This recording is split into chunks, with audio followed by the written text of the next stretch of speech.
ರಚನೆ. ಇದರಲ್ಲಿ ತ್ರಿಭುಜ A B ಸಿಯಲ್ಲಿ ಬಿ ಸಿಗೆ ಸಮಾನಾಂತರವಾಗಿರುವಂತೆ ಎಳೆದ ರೇಖೆಯು ಎ ಬಿ ಮತ್ತು ಎ ಸಿಗಳನ್ನು ಕ್ರಮವಾಗಿ ಡಿ ಮತ್ತು ಇ ಬಿಂದುಗಳಲ್ಲಿ ಛೇದಿಸಿದೆ. ಅವರು ಏನು ಕೊಟ್ಟಿದ್ದಾರೆ ಅಂದರೆ ಎ ಬಿ ಸಿ ಇದು ತ್ರಿಭುಜ, ಇದರಲ್ಲಿ ಬಿ ಸಿಗೆ ಸಮಾನಾಂತರವಾಗಿ ಅಂದರೆ ಇದು ಎಲ್ಲಿಯ ಸಹ ಮಧ್ಯೆ ಕೂಡ್ಲಿಕ್ಕೆ ಹೀಗೆ ಜಾಯಿನ್ ಆಗುದಿಲ್ಲ, ಹೀಗೆ ಸ್ಟ್ರೇಟ್ ಸಮಾನಾಂತರ ಅಂದರೆ ಈಗ ಅದಕ್ಕೆ ಸಮಾನಾಂತರ ಹೇಳ್ತೇವೆ. ಸಮಾನಾಂತರವಾಗಿರುವಂತೆ ಎಳೆದ ರೇಖೆಯು ಎ ಬಿ ಮತ್ತು ಎ ಸಿಗಳನ್ನು ಕ್ರಮವಾಗಿ ಡಿ ಮತ್ತು ಇ ಬಿಂದುಗಳಲ್ಲಿ ಛೇದಿಸಿದೆ. ಅಂದರೆ ಈ ಪಾಯಿಂಟ್ ಉಂಟಲ್ಲ ಬಿಂದು, ಅಲ್ಲಿ ಇಲ್ಲಿ ಬಂದು ಜಾಯಿನ್ ಆಗಿದೆ, ಜೋಡಣೆ ಆಗಿದೆ, ಅದಕ್ಕೆ ಬಿಂದುಗಳಲ್ಲಿ ಛೇದಿಸಿದೆ ಅಂತ ಕೊಟ್ಟಿದ್ದಾರೆ. ಈಗ ಸಾಧನೆ ನಾವು ಏನು ಮಾಡಬೇಕೆಂದ್ರೆ ಪ್ರೂವ್ ಮಾಡಬೇಕು. ಏನಂತ? ಎ ಡಿ ಭಾಗಿಸು ಡಿ ಬಿ, ಎ ಡಿ ಭಾಗಿಸು ಡಿ ಬಿ ಅದು ಸಮ ಯಾವುದಕ್ಕೆ ಸಮ ಆಗಿರಬೇಕು? ಎ ಇ ಭಾಗಿಸು ಇ ಸಿ ಅಂತ. A D divided by B D is equal A E C. ಈಗ ರಚನೆ ಅಂದರೆ ನಾವು ಒಂದು ಇದು ಮಾಡಬೇಕು, ಲೈನ್ ಗೆರೆಯನ್ನು ಎಳೆಯಬೇಕು. ಬಿ ಇ ಮತ್ತು ಸಿ ಡಿಗಳನ್ನು ಸೇರಿಸಬೇಕು. ಈಗ ಬಿ ಇಂದ ಇ ತನಕ ಒಂದು ಲೈನ್, ಸಿ ಇಂದ ಡಿ ತನಕ ಒಂದು ಲೈನ್ ಎಳಿಬೇಕು. ಆಮೇಲೆ ಡಿ ಎಂ ಲಂಬವಾಗಿ ಡಿ ಎಂಗೆ ಲಂಬ ರೇಖೆಯನ್ನು ಎಳಿಬೇಕು. ಯಾವುದಕ್ಕೆ? ಎ ಸಿಗೆ ಡಿ ಎಂ ಅಂತ. ಮತ್ತು ಎನ್ ಇಯನ್ನು ಲಂಬವಾಗಿ ಯಾವುದಕ್ಕೆ ಎಳಿಬೇಕು? ಎ ಬಿಗೆ ಎಳೆಯಬೇಕು. ಹಾಗೆ ಒಂದು ನಾವು ಇದು ಮಾಡಬೇಕು, ರಚಿಸಬೇಕು, ಡಾಟ್ ಆಗಿ ಮಾಡಬೇಕು. ಆನಂತರ ಸಾಧನೆ. ಈಗ ನಮಗೆ ಸಾಧನೆ ಯಾವುದೆಂದರೆ ವಿಸ್ತೀರ್ಣ ಎ ಡಿ ಇ. ಈ ಸಣ್ಣ ಇದರದ್ದು ಮಧ್ಯದ ಫಸ್ಟ್ ಮೇಲಿದ್ದರದ್ದು ವಿಸ್ತೀರ್ಣ ನೋಡಬೇಕು. ಅದು ವಿಸ್ತೀರ್ಣದ ಇದೆ ಎಂಥದ್ದು? ಅದರ ವಿಸ್ತೀರ್ಣ ಅಂದರೆ ಎಂತ? ಅದರ formula half into A D E N ಅಂದರೆ ಪಾದ ಗುಣಿಸು ಎತ್ತರ. ತ್ರಿಭುಜದ ವಿಸ್ತೀರ್ಣ ಅಂದರೆ ಎಂಥದ್ದು? ಹಾಫ್, ಅರ್ಧ ಇಂಟು ಪಾದ ಇಂಟು ಎತ್ತರ. ಆಗ ನಮಗೆ ಪಾದ ಅಂದರೆ ಯಾವುದು ಬರ್ತದೆ? ಈ ಟ್ರಯಾಂಗಲಲ್ಲಿ ಎ ಡಿ ಇ ಟ್ರಯಾಂಗಲಲ್ಲಿ ಪಾದ ಯಾವುದು ಬರ್ತದೆ ಹೇಳಿದರೆ ಎ ಡಿ ಬರ್ತದೆ ಪಾದ ಅಂದರೆ. ಮತ್ತು ಇದು ಎತ್ತರ ಅಂದರೆ ಇದು ಬರ್ತದೆ, ಲಂಬವಾಗಿ ನಾವು ಕನ್ಸ್ಟ್ರಕ್ಷನ್ ಮಾಡ್ತೇವಲ್ಲ, ರಚನೆ ಮಾಡಿದ್ದೇವಲ್ಲ, ಆ ಲೈನ್ ಬರ್ತದೆ, ಅದು ಡಿ ಎಮ್, ಅದು ಲಂಬ ಲೈನ್, ಪರ್ಪೆಂಡಿಕ್ಯುಲರ್ ಅಂತ.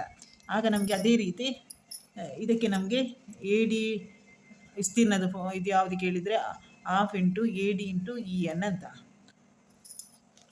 ಅದೇ ರೀತಿ ಇದರಲ್ಲಿ ಅಂತ ಬಿ ಡಿ ಇ ಇದು ವಿಸ್ತೀರ್ಣ ನೋಡಬೇಕು ನಾವೀಗ. ಬಿ ಡಿ ಇ ಅದರ ವಿಸ್ತೀರ್ಣ ಎಷ್ಟಂತ ನೋಡಬೇಕು, ಯಾವುದಂತ. ಅದರಲ್ಲಿ ಸಹ ಹಾಗೆ ಅರ್ಧ ಪಾದ ಗುಣಿಸು ಎತ್ತರ ಅಂತ. ಅರ್ಧ ಪಾದ ಅಂದರೆ ಡಿ ಬಿ, ಇದರಲ್ಲಿ ಪಾದ ಬರೋದು ಡಿ ಬಿ, ಎತ್ತರ ಇ ಎನ್ ಅಂತ ತಗೊಳ್ಬೇಕು. ಯಾಕೆಂದರೆ ಇದು ಇ ಎನ್ ಎ ಬಿಗೆ ಫುಲ್ ಎ ಬಿಗೆ ಪರ್ಪೆಂಡಿಕ್ಯುಲರ್ ಆದ ಕಾರಣ ಇದಕ್ಕೆ ಸಾಕ್ತದೆ, ಅದಕ್ಕೆ ನಾವು ಇ ಎನ್ ಅಂತೇಳಿ ತಗೊಳ್ಬೇಕು. ಆಗ ಅದೇ ರೀತಿ ಇದರದ್ದು ಅರ್ಧ ಪಾದ ಗುಣಿಸು ಎತ್ತರ ಅಂತ. ವಿಸ್ತೀರ್ಣ ಆಫ್ ದ ತ್ರಿಭುಜದ ಯಾವುದು? ಎ ಡಿ ಇದು half into A into A E ಗುಣಿಸು ಡಿ ಎಮ್. ಹಾಗೆ ಇದರದ್ದು ಸಹ ಸಿ ಡಿ ಇ ಇದರ ವಿಸ್ತೀರ್ಣ ಎಷ್ಟು ಯಾವುದು ಕೇಳಿದರೆ ಇಲ್ಲಿ ಸಿ ಇ ಹಾಫ್ ಬರೆದ ನಂತರ ಅರ್ಧ ಪಾದ ಇಲ್ಲಿ ಇ ಸಿ ಮತ್ತು ಎತ್ತರ ಕೇಳಿದರೆ ಇದರಲ್ಲಿ ಇದಕ್ಕೆ ಎತ್ತರವಾಗಿ ಯಾವುದಿರುವುದು? ಡಿ ಎಮ್, ಈ ಲೈನಲ್ಲಿ ಇರುವುದು, ಅದನ್ನೇ ಬರೆದ್ರೆ ಆಯಿತು, ಡಿ ಎಮ್ ಅಂತ. ಈಗ ನಾವು ಇದನ್ನು ಇದು ಮಾಡಬೇಕು. ವಿಸ್ತೀರ್ಣ ಎ ಡಿ ಇ ಎರಡಕ್ಕೆ ತಗೋ, ಎ ಡಿ ಇ ಭಾಗಿಸು ವಿಸ್ತೀರ್ಣ ಬಿ ಡಿ ಇ, ಅದಕ್ಕೆ ಈಸಿ ಈಕ್ವಲ್. ಈಗ ಅದನ್ನೇ ಫಸ್ಟ್ ಒನ್ ಮತ್ತು ಸೆಕೆಂಡ್ ಒನ್ ಹಾಕಬೇಕು. Half A D E N half D B E N ಅಂತ. ಆಗ ಇದು E N cancel, half cancel. ಈಗ ಉಳಿದದು ಎ ಡಿ ಭಾಗಿಸು ಡಿ ಬಿ.